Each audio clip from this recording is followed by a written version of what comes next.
Suarez swings. He hits it high, very deep to right, way back, way gone. Eugenio Suarez takes Josh Hader deep.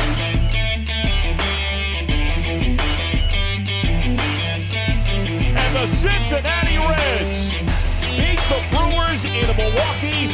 They take the series, claiming 3 of 4, and they roll into the All-Star break.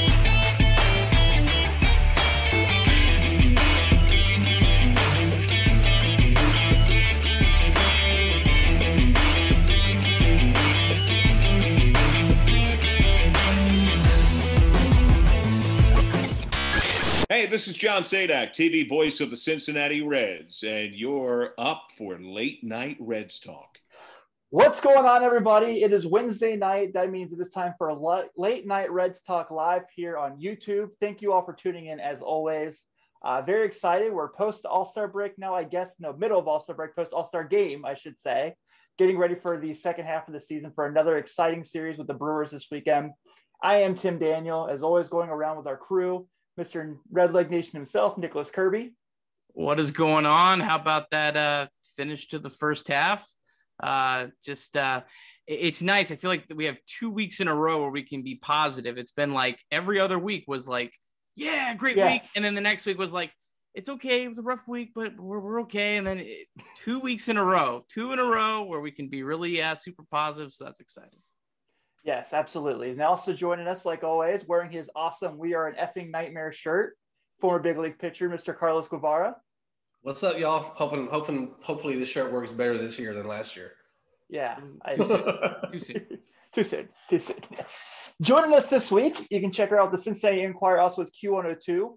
This is Miss Lindsay Patterson. Lindsay, welcome to Late Night Reds Talk. How you doing? I'm good. Everything's going really well right now for the Reds, so I'm doing good, joined by you guys. Yeah, we're glad to have you here. I know the first thing we want to get to is you told us before you got on the air you're the big hype for the Reds, so obviously you're excited about this season so far. What are you feeling from watching this ball club so far this season? Oh my goodness, where can you go? And I think that's one of the biggest things. Obviously, everybody that's on here have followed the team for a really long time. There's a lot of ups and downs and all the buying and selling talk, but I think what's really cool about this team right now is you can look at the rookies, you can look at some of the vets, the OGs out there, and there's just a lot of excitement when it comes to all the players all around. So there's so many things to point to, but I think just like the rookies' performance and production right now has been something really fun to see for the fan base. It has been, for sure. You know, we talk every week about India and Stevenson and all those guys. I know Nick has said his next Reds jersey will be a Tyler Stevenson jersey. Has it been ordered yet? Not yet. Christmas is around the corner, buddy. Yep. We got you. Andrew, yeah. Listen. Well, yeah, like you kind of mentioned, just kind of the mixture of talent and everything there as well. But coming off this last weekend, you know, they had the Brewers series. They take 3 of 4 there. What was your reaction to seeing what the team did that series and getting ready for this next one coming up? You know, it's crazy because going into that series, I think a lot of people, any Cincinnati sports fan would look at it and say, there's no way they're going to take 3 or 4 when we really need them. I said we. I don't play for the Reds. I take that back. When I know how people feel about we. It's okay. We're a we. We're a we. Yeah, we're a we show. And we have Carlos. Carlos is in the Reds minor league system, so we actually can legitimately say we. Okay, for Carlos, I'm speaking for him too. I think you look at that and seriously, just going into it, I know they have another big series coming up at home with the Brewers, but you looked at it and everything against the NL West and how they struggled with the Padres series. There's no way they're going to catch up with the first place team in the NL Central and do what they were able to do. And 4 games, it's not a lot when you have the first place team coming to Great American Ballpark. So I think for them to actually do it when you really wanted them to take 3 or 4, and I thought if you could split, that's a win-win situation. I would have probably taken it before the series. So to be able to take 3 or 4, I think that's just crazy because you don't always get what you wish for when you're a Reds fan. Isn't that the truth? Especially when Peralta's got a no-hitter through 5 innings and you still pull that one off. Yep. You get Brandon Woodruff, who's awesome, and you manage to get to him. He scored a run in the first inning. So, yeah, it was definitely exciting. It was a lot of fun. How did you enjoy the All-Star festivities? Not only Castellanos and Winkers getting in the game, but Jose Barrera and Nick Lodolo doing their thing in the Futures game. There's a lot of excitement. I mean, goodness, I talked about the rookies before, but you even look younger than that. The future of the Cincinnati Reds, you have to be just excited to know what's about to happen with this team. And then obviously, Nick Castellanos, I've already said it plenty of times, build the statue at Great American Ballpark. He's so exciting. I've used him as a comparison, and sorry to bring in a little bit of football in here, but Joe Burrow, he gets fans excited. He has that swagger, and that's what you see from Nick. And then obviously Jesse Winker, that stuff is really exciting. You know, obviously you want to see him produce a little more in the All-Star game, but it's all about fun. It's all about fun and making it there. And I think it was really cool to see him on the national stage. And I feel like they're just getting started with what they're going to be able to do in the second half of the season. Those guys look like they're having a really good time. And I just hope they can stay on this roster for a few years to come. Yeah, for sure. I was actually watching the Fernando Tatis document or little thing they put together right now, and AJ Preller was talking about, you know, how they were talking about locking him up long term, and they're like, I mean, this is the kid that, you know, you can build a statue of. He brings excitement to the game. He brings fans to the game, something that, you know, you can get excited about daily. And I'm like, hello, Bob, listen to AJ. Lock him up. And you see that with other teams out there. I mean, even the Padres are a really good example. They have the opportunity to keep this guy on the roster. I know it's going to take a chunk of coin because he could opt out and leave after that season, but I just feel like he's what you need on this roster for some of the young guys out there. I mean, I know he's getting a little bit older, but just the season he was able to have here, you've got to figure out a way to keep this guy long term. I don't know if that's going to happen. I mean, that may be wishful thinking, and maybe I'm too optimistic and positive, but it's just, he's so fun every night. And there's plenty of games you can point to with Nick just over the last couple months when you needed that hit or you needed the lead, and he comes up, and of course it's electric. I mean, you can point to the grand slam, anything that he's able to produce out there, he just steps up when you need him to. And this team, you just don't count him out ever. Yes. Sunday was a perfect example. He kind of does have that like larger than life figure, like you compared him to Joe Burrow. I mean, it's the same. I think it's comparable. You know, just you feel like whenever he comes to the plate, something good is going to happen, and can't have enough of those guys on your roster. That's for sure. Yeah, I mean, look, we've dealt with heartbreak in Cincinnati sports. I had no choice but to root for the Cincinnati sports teams, and just seeing what this 2021 season is about, and just all the different all-stars on the team, in the rookies producing productive optimism for this team to be where they're at to start the second half of the season, you can't not be excited. I mean, if you're negative and you're not, thinking, oh, this team's not doing enough for this, you can talk about that another day. And yes, they do have decisions they have to make in the next couple of weeks. But at the same time, if you can't enjoy this series coming up at Great American Ballpark, I don't even know why you're a fan to begin with. Yeah, but Lindsay, you have to remember, I think you, someone in your stature should know, you're talking about Cincinnati sports fans here. So, I mean, everyone finds a way to turn for the worse. It's, well, Nick Castellanos having this excellent year. Yeah, but he'll be playing for the Yankees next year. And it's like, do we have to do that? We don't really have to do this. No, you have to just sit back and enjoy it. And I know it's really easy to look at Cincinnati. I mean, you could look at the postseason last year, what happened against the Braves. Any Bengals postseason heartbreak, it's there, and everybody knows it's there. But at the same time, when a team is winning, when a team is fun, like we see down at Great American Ballpark and even on the road, sit back and enjoy it, because I have no clue why people just want to be miserable or find the negative with the team right now. And look, this weekend could go really bad, but they could also gain ground in the NL Central. There's still another half of baseball to play. So just sit back and enjoy it, because this team could take their division this year. Yeah, I definitely think at this stage, we really should just sit back and appreciate what they've done. We'll get to the trade deadline. We'll get to the second half and how it all turns out. But, just looking at fan graphs, they weren't very optimistic about the Reds. They were less optimistic than I was. They had the Reds projected at 79.4 wins. Reds are currently on pace for 86.4 wins. So they have outperformed what their their expectations by the computer is. So, I mean, you have to appreciate that. And they've done that without Suarez producing, who was supposed to be the best position player on the team going into the year. They've done it with Sonny Gray on the IL. They've done it with their top 2 bullpen guys on the IL. Sit back and appreciate what this team's been able to accomplish. We don't know what the second half will bring, but they're definitely in the race. Yeah, and I think you bring up a lot of good points where they're at with what they haven't had in some of the games when you talk about health. Just the optimism of obviously what we've talked about, the guys who are producing out there. And I know this is another take. I'm very careful when I say it, but I think a lot of people can agree that a guy like David Bell, I wouldn't be surprised if an extension happens soon and deserved. Well, again, we don't know what the second half is going to look like, but where he is right now, if you would have told me prior to the season, I think every single Reds fan would take it and run at the second half of the season. And what they have been able to see with some of these rookies, and then obviously some of the older guys on the roster too, even Joey Votto at times coming back from injury. I didn't see that coming.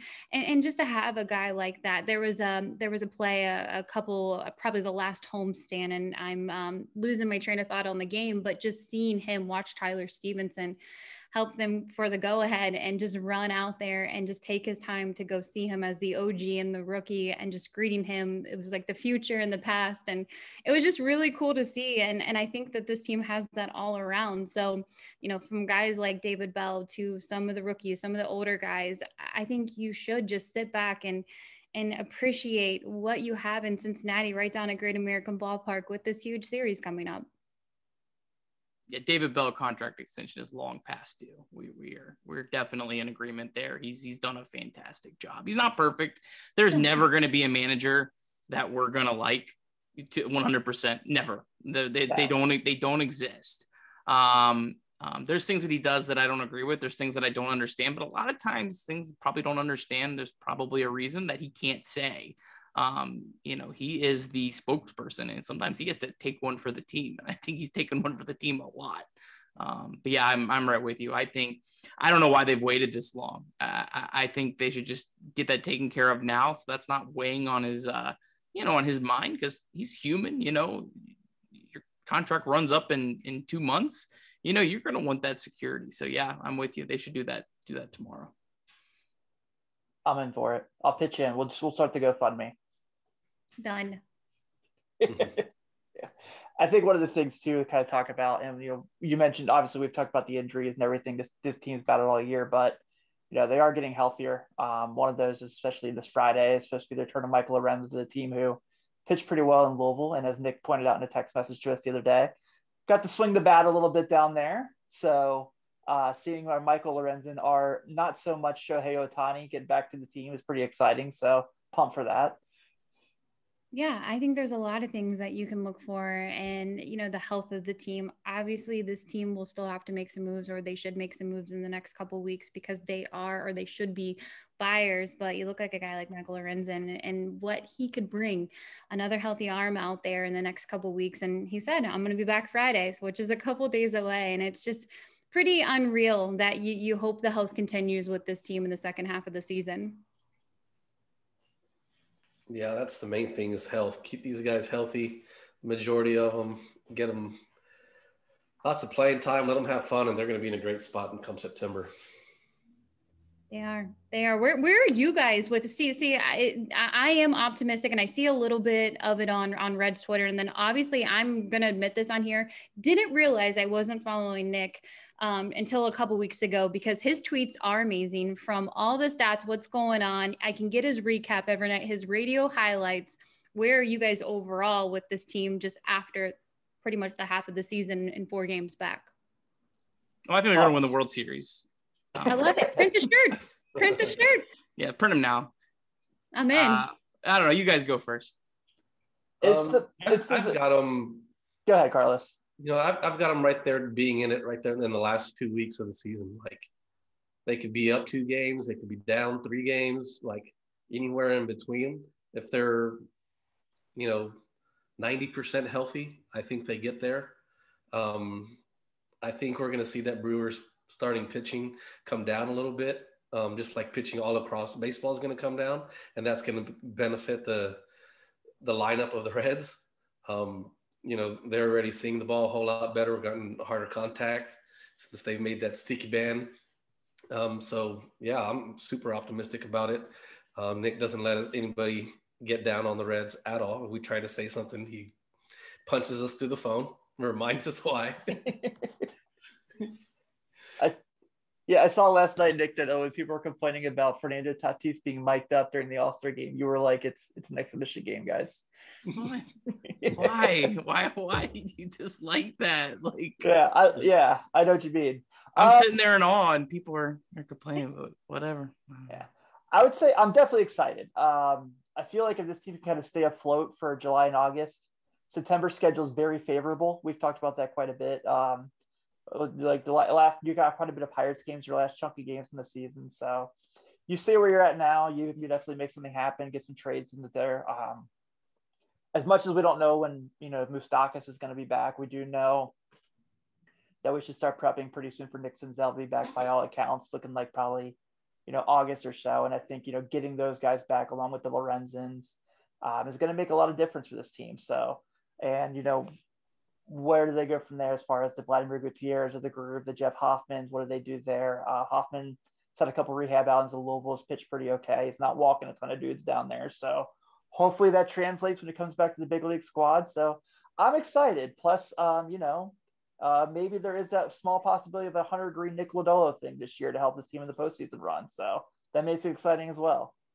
Why do I feel like we're going to be at Great American Ballpark late September, maybe early October, and Hunter Green's there? It's sold out. It could be a weeknight. They're going to walk it off to win the division, and he's going to come out, and it's going to be crazy. I don't know why. It feels like Hunter Green is going to make his debut at Great American Ballpark or come back out for the 2021 season at Great American Ballpark, and the place is going to be lights out.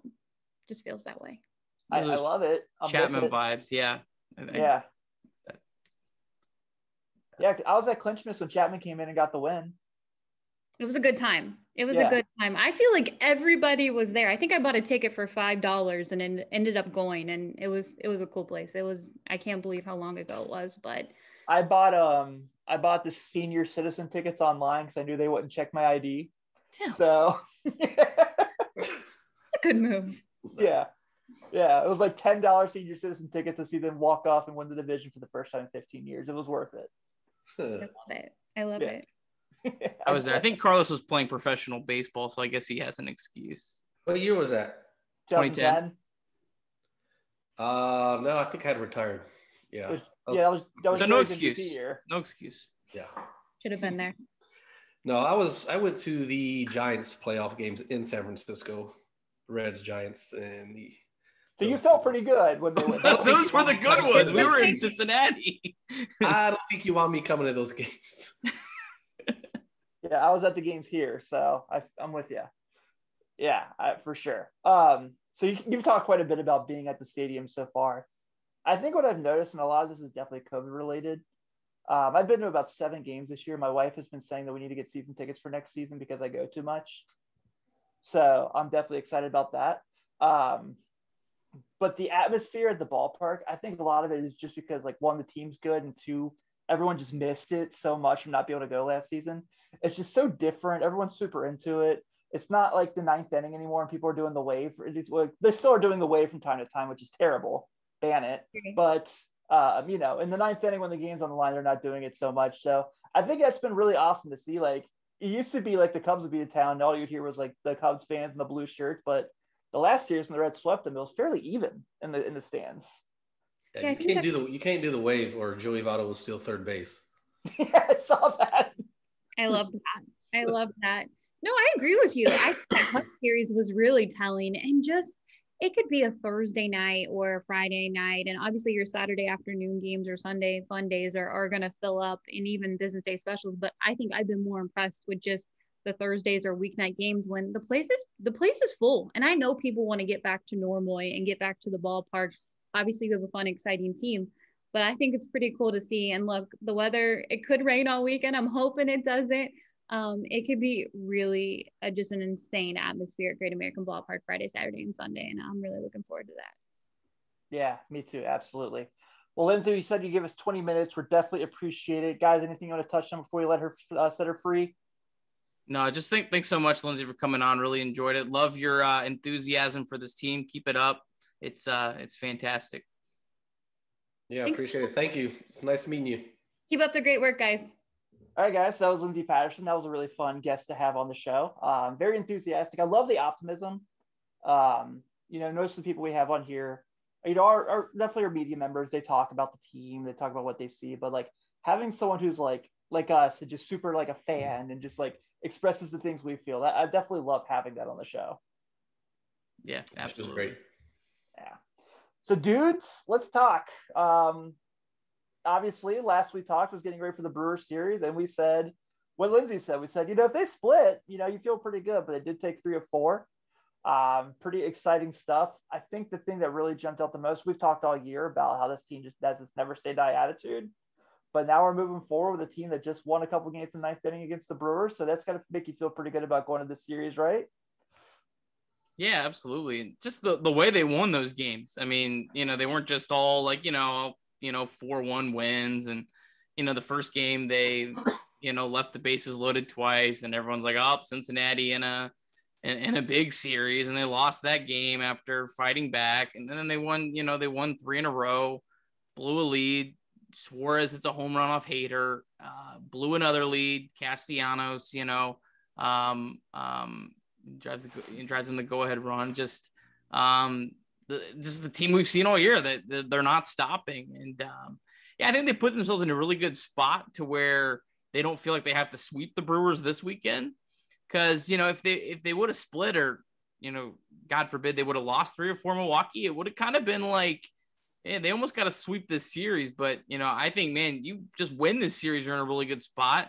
Yeah. And honestly, even if you lost the series, you lost 2 of 3, you're still not in a terrible spot. You still would be 4-3 in those games, which is kind of what we said is what they have to at least do. So, yeah, I think they're in a really good spot. Yeah, anything other than a sweep, you got to feel pretty good. Yeah, knock on wood. I don't have any wood around, some bitch. All right, there's the door. So, yeah. So, Carlos, now that we have seen Mr. Josh Hader implode 2 days in a row, do you feel like the Reds may finally have his number with the way they're seeing the ball right lately? They might, man. I mean, that's all it takes is 2-3 bad outings against one team, and it's in there. Like, as a pitcher, you can't get it out. Like, it's tough. So, yeah, I mean, especially if Gino comes to the plate. Gino's still pissed about that up and in. That was no accident either.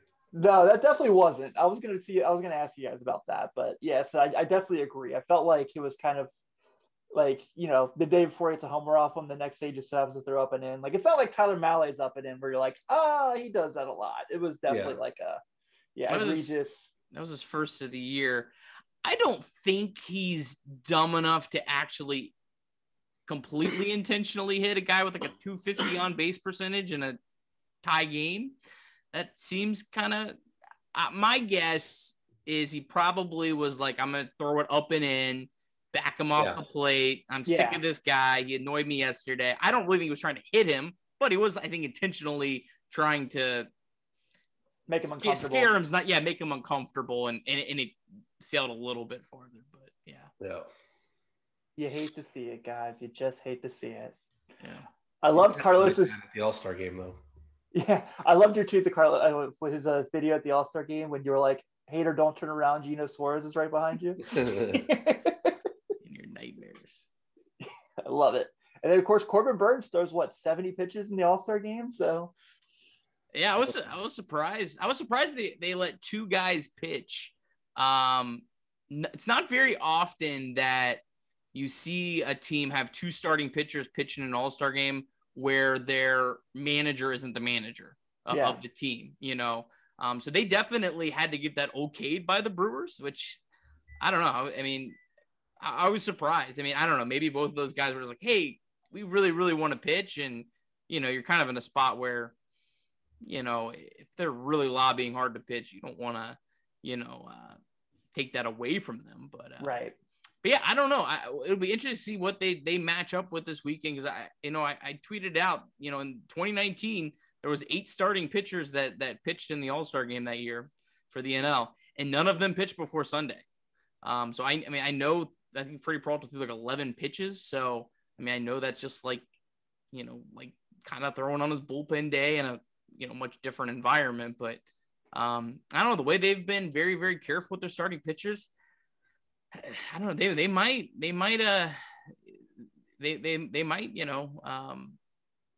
throw Hauser in one of the games, or Lauer. I would imagine they'd play it on the safe side. It'd be kind of silly for them to push them at this point, with the lead that they have. And there's a lot of games left to be played, so I really doubt that they try to push them.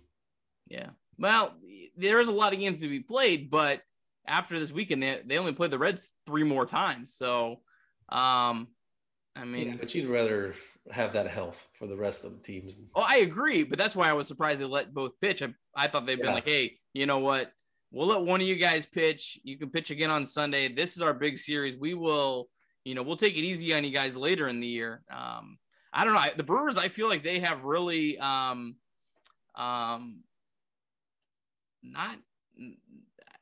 I don't know how to say it. I feel like they've kind of overlooked the Reds when they've played them. They've been very careful with their pitchers all year, but they have had chances when they could have pitched, Woodruff on normal rest, and they pushed him an extra day to have to keep with rest. And they just lost 6 of 7 to the Reds, so it's backfired in some degree. They've let the Reds hang around when they could almost put them away. So I don't know. It'd be interesting to see. Yeah. Yeah, it's hard to guess, obviously what they're going to throw out there for that series. I have to imagine Brandon Woodruff probably pitches Friday. Would probably be my best guess, just for, like you mentioned, everything that happened, and just the second half of the season starting fresh. You want to kind of have your guy out there. But we'll see. Obviously having 2 starters out there certainly doesn't hurt. But how about the NL Central just full on represented in the All-Star game? The starting pitcher, 3 starting outfielders, starting middle infielder. Like, how about the NL Central getting their name out there in there, right? Pirates, baby, 2 starters. Let's go. Yeah. And neither one of them will probably be on the team at the end of the year. No, I saw like the Adam Frazier stuff, and just kind of read it was like, they're like, yeah, they have like a lot of offers for him already, and I was like, oh, good. So yeah, he's a heck of a player. He is great on base guy. Definitely a guy. Those last 9 games and last 2.5 weeks of the season, you'd love to be in a different uniform. Yeah, absolutely. American League uniform. Specifically, yes. Far away. Yes, far, far away. So obviously we kind of touched on it a bit ago. Michael Lorenzen looks like he'll be coming back. He said Friday. He got some time in AAA, obviously during his rehab stint. Had a couple plate appearances as well. So I feel like, we've talked a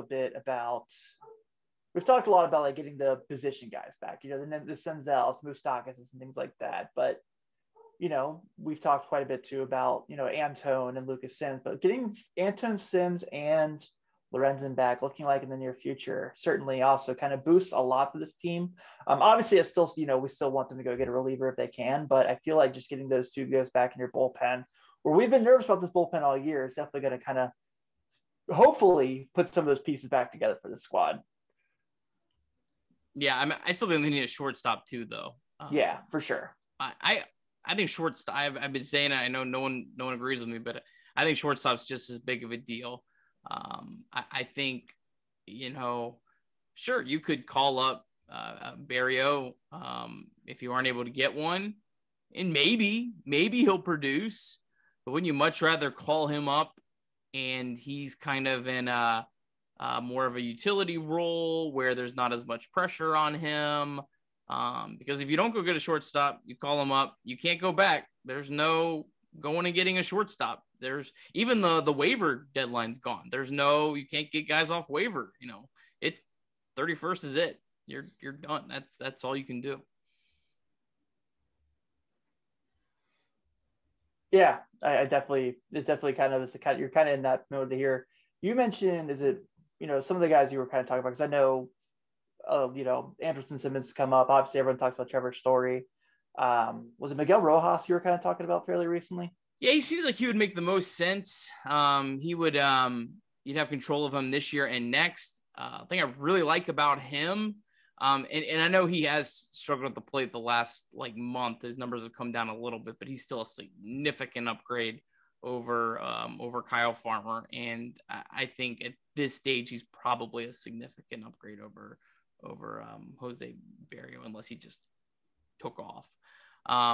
He seems like he'd make the most sense because, you know, you'd have an extra, you're not just a half a season or 2 months. You get him next year. And he also has played multiple infield positions. So he kind of gives you more flexibility. So if Barrio does come up and takes off, you know, you could plug him in somewhere else. And what do you think it's going to take to get him or someone like him? It's hard to say.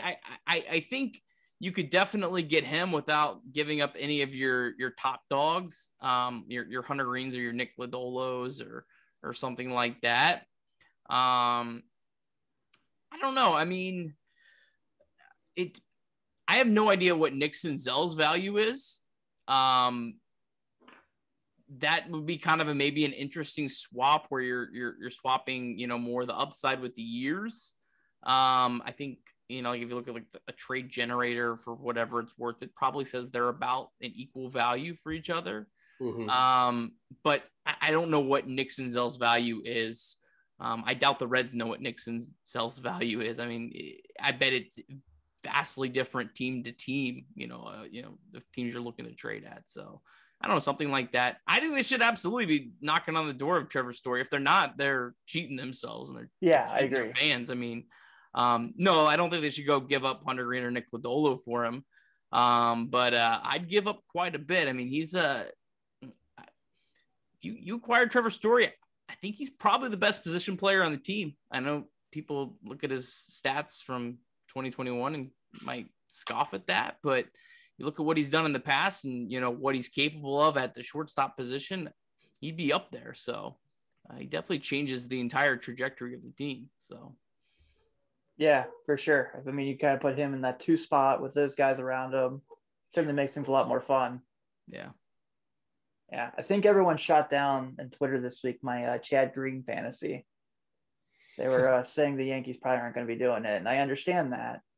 But, you know, one can dream. Yeah, it depends what they do over the next 2 weeks. I mean, he definitely, I think, makes a lot of sense. And I think I said before, I love the ability to pitch multiple innings. Yeah, I do too. So, yeah, I don't know, man. We'll find out. But I think this is just – it's fun to be in this situation again. You know what I mean? Like, I miss this 12 and 13 team so much where it was like they're competitive and they have a chance to win. So they went and got some guys, you know, like – so like being here again and like having this feeling come back has been so nice. I don't know how the second half of the season is going to go by any means, but just the fact that we're feeling this again, we're here again, like it's pretty awesome. Yeah, it's fun. Sure beats the alternative. Yeah. I mean, you know, 48 and 42, you know, it was what, 3 years ago, the Reds started 3 and 17, 3 and 18. Yeah. I mean, that was a couple Brian years Price ago. got fired because of it. Yeah. That was, you know, that wasn't very long ago, you know? So I don't know, maybe that's why I appreciate this a little bit more than some people, because, you know, you're not going to get this every year. No, you're not. And I think, you know, those years kind of taught us that more than anything. The 3 and 18 year, the David Bell's first 9 games are 1 and 8, and, you know, just things like that. And, you know, even 2020, you know, they won opening day and then they kind of struggled quite a bit, obviously, we know, until, you know, the last month of the year. And then they kind of got hot and we're ready to run up the postseason. So yeah, this is awesome, man. It's certainly a lot of fun. It makes it good for Carlos. He has 2 teams right now that are in this and competing for a wild card spot right now. So I'm sure it's a little pretty exciting for him too. What are you going to do? What are you going to do if Brewers take off, run over the division, and Padres let the Reds hang around, and it comes down to those 2 teams for that final wild card spot? What are you going to do? I'll probably watch the game alone, turn my phone off, and root for the Reds. There you go. Yeah. Joey above all. Yeah. And then, whenever the 1-9's gone, then we'll have a different story. Oh, no. I get it. I totally get it. That's like people follow LeBron around whatever team he goes for, so they root for.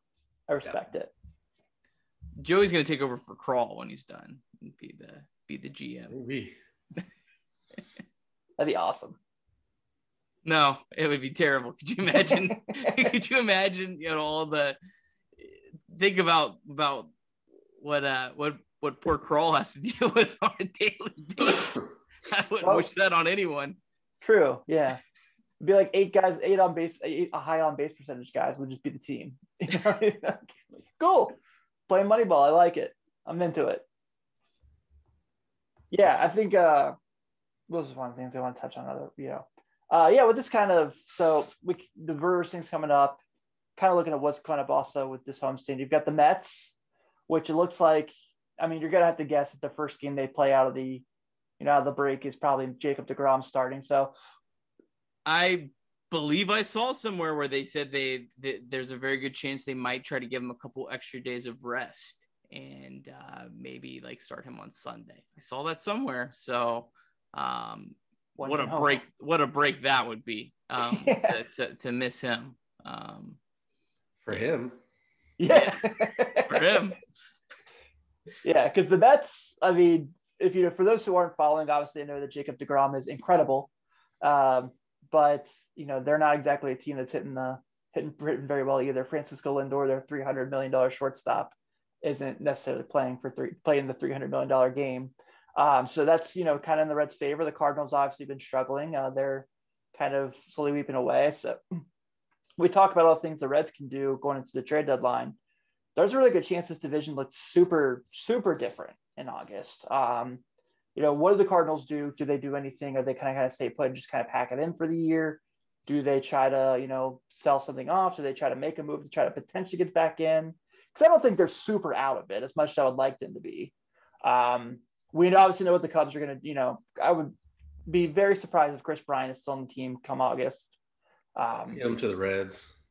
That's become, people have been saying that a lot lately. I don't know how we actually had a question. We had a question. What do you think about Chris Bryant in a Reds uniform?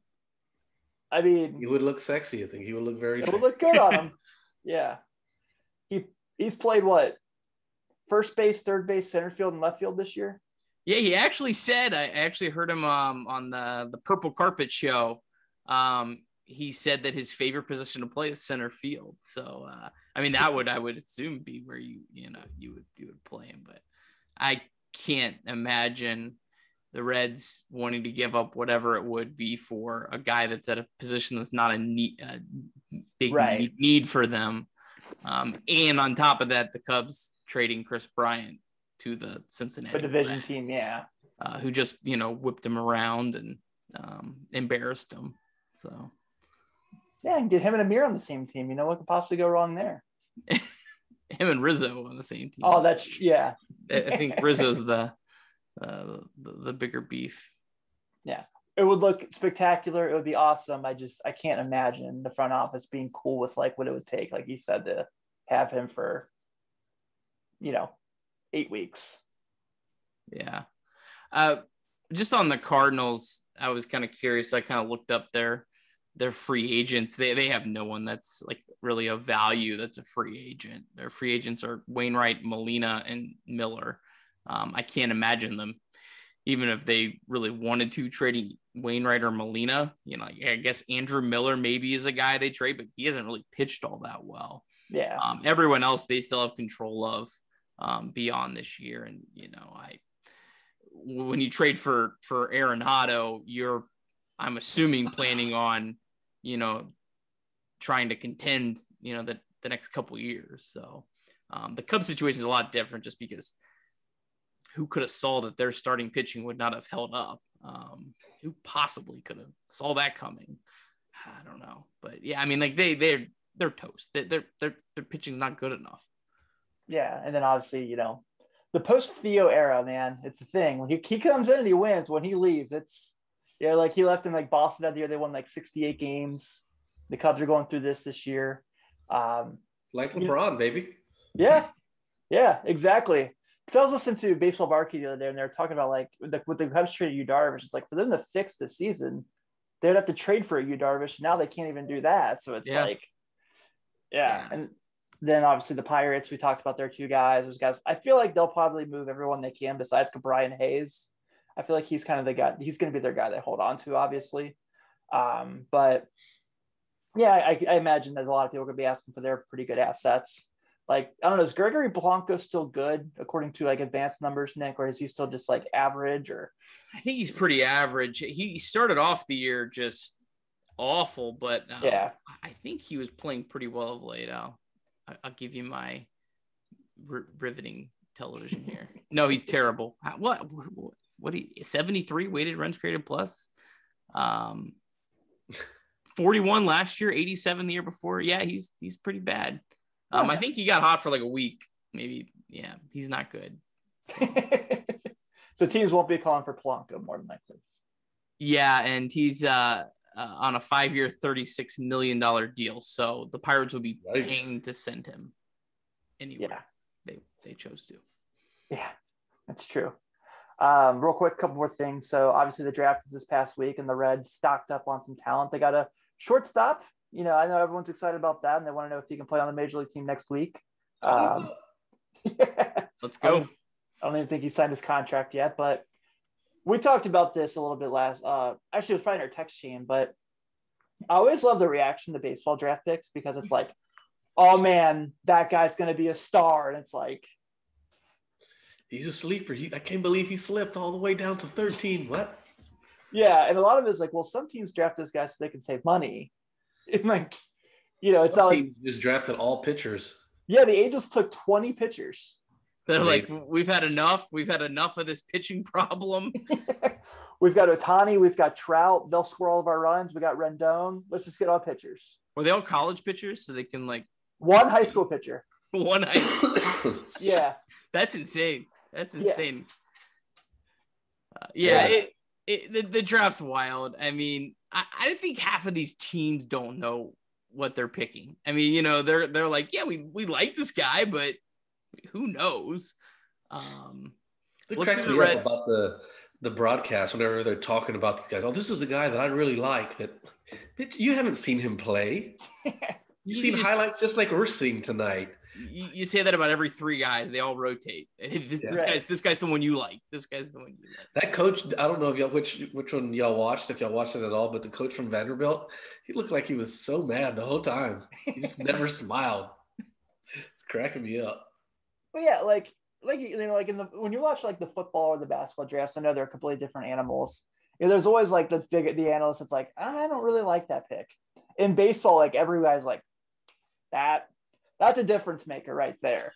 Yeah, I don't. Do you remember a single time anyone said, "Ooh, I don't know about that one"? Yeah, they're all like, "Ooh, yeah, ooh, yeah." Or do you ever remember any of the projection, like Gregory Polanco right there? That's what he's a.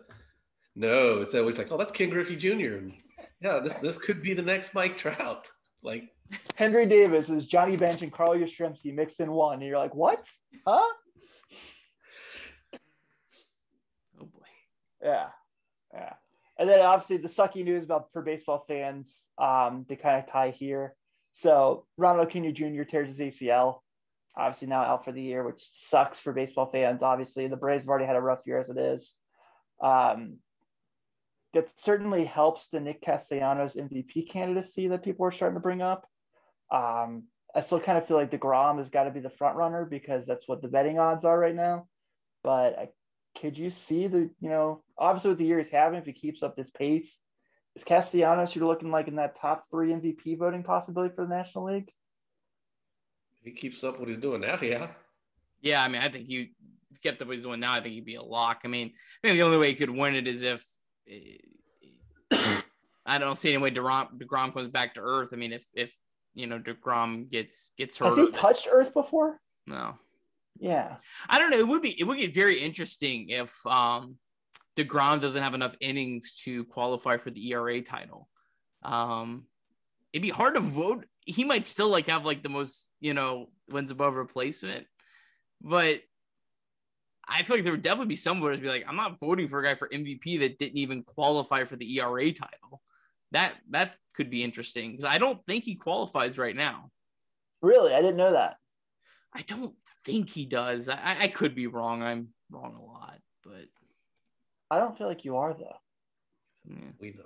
He does. He does. He comes up, but he's only at 92, so he must just like barely. It's 1 inning per game, right? Yeah. Carlos, I feel like you should know that. I was never in the mix for that, so I didn't pay it much attention, Nick. So don't they have ERA titles in Double A? I don't think so. Maybe. I don't know. You didn't get the. I would think you at least get some sort of plaque or something. Yeah, you didn't get the ERA title for the Florida State League. Nope. What about the FIP title? Nope. Okay. Good stuff. Well, I think we've touched on everything for the week, unless you guys have anything you want to throw out there real quick before we close out. I want to get through some of these questions here. Y'all want to talk about Marty Brenneman or? Nope. I just want to say I really love the Reds' current broadcasting situation. I think they do a fantastic job. Agreed. Why won't Bob sign Castellanos to an extension? Asking for a friend. I don't think they're even going to talk right now about it, right? Yeah, I mean, number one, his agent is Scott Boras, right? Yeah, because he came out and said something about that, like how he'll won't speak about it. He'll wait till after the season plays out about as far as opting out. I do feel like that would be pretty dumb on his part if the Reds were like actually willing to talk about it, because I don't know what in the second half he could do to up his value, right? I mean, like he's already like at the max. So I don't know. I mean, I as much as I think we all would want them to, I don't know if right now would be the best time, because, you know, you probably should wait and see, you know, what he does over the final 2 months, because it might change things, you know, might in your favor. I don't see, if he does keep it up, it really changing what he's going to want or what he deserves, you know? So I don't know. We always want to rush to contract extensions for our players. But, you know, you have to, you know, remember some of the ones that you've done that before. And I'm not going to mention names, but you've done that before. You've rushed for it and it's backfired. So I can't fault them for that. You can fault them for a lot of things. I can't really fault them for that. I don't think any team would probably be really doing that right now.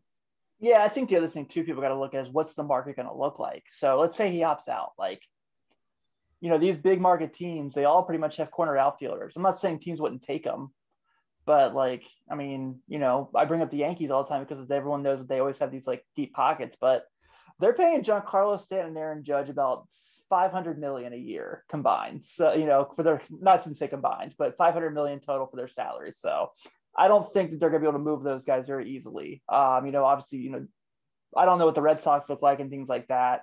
But, you know, like I said, teams would want him, obviously. But I think like that kind of plays in practice too. Like if he opts out, where's, you know, where are his other, you know, options? I think the other thing too, like you said, is, you know, things can change. Also, my other point, if he does sign, let's say that they do this and he does sign the extension and we buy the opt out. No one can say anything about how much money he makes. We can't go through this again. When Joey was like, everyone's like, Joey's going to leave, and then he signs. You're like, that was too much money. It's like, no, we don't. It's one or the other. One or the other. Yeah, pick a lane. We're not playing that game anymore. Yeah, the other thing too to think about, there's like 5 elite shortstops that are free agents this year. You know, you see like the Reds situation with shortstops. Teams are going to want to fill that first. And you know, the shortstops that are leaving outside of Colorado, they're all leaving good teams, you know, like the Astros. They're going to want to replace Correa. Who else do we got? Correa, Great American Ballpark. Yeah. He has a lot of his back, though, man. That really, the back injuries are just. We got Kyle Farmer, baby. Oh, that is Xander a free agent? Is who? Is Xander Bogaerts a free agent? I think he's got one more year. Okay. But Marcus Semien is a free agent. I know he's playing second base for the Blue Jays, but he says he still takes balls at shortstop every day. Yeah, and I mean he's putting up elite defensive numbers at second base, and he can clearly play shortstop. He's only doing it because of Bo Bichette. Hot take, I would probably switch them. I think Bo Bichette's a really bad defensive player. What do the numbers say, Nick? He's a really bad defensive player. Not Suarez shortstop level, but you watch your mouth. But I want to get some of these other questions. Is Mustaka still working at Jake Sweeney Chevrolet? It's the best employer in the city. I'll have to check on my sources on that, Roger. I do love the question. Oh my God. That's fantastic. Question we've had. That is very good work. Send him some cards. And we got another guy pointing out the Mike Freeman effect. The Reds are, is it 9-0 now? 9-0. With Mike Freeman in the starter. What a stat. That is the most Red stat of all time. Mike Freeman, the human rabbit. Some buffoon asked when we're going to have Pete Rose on the air. Probably not. Never going to happen. Never say never. Because you never know. And everyone keeps asking when we are going to have Ryan Castellanos on. We are working on that. Not going to announce anything yet because we don't have it set in stone, but he will be on at some point. As long as he, decides he doesn't like us anymore or something. But yeah, he shut us out last week. As long as y'all keep saying we shouldn't sign his brother, I'm sure he'll be fine. Yeah. No. They should sign him. They should just wait to sign him. Ryan, I'm editing this out. So yeah. Yeah. That would be fun. That's what I'm looking forward to. I know we're working pretty hard on getting some guests, so you guys have been killing it. I can't wait to announce what we have coming up, man. Yeah. We'll have some more announcements later on once we get closer to the shows. But yeah, lots of good guests, and we'll keep working at that to hopefully make the show good. Yeah, I'm with it. I can't believe nobody said anything about my background here. Yet? Yeah. Is that a what's the big big craze bike? Is that a Pelotonin? The what?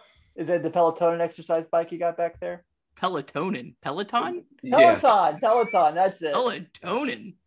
Yeah. Wooden horse here that's like 87 years old. I think like my wife's grandma made it or grandpa made it or some shit.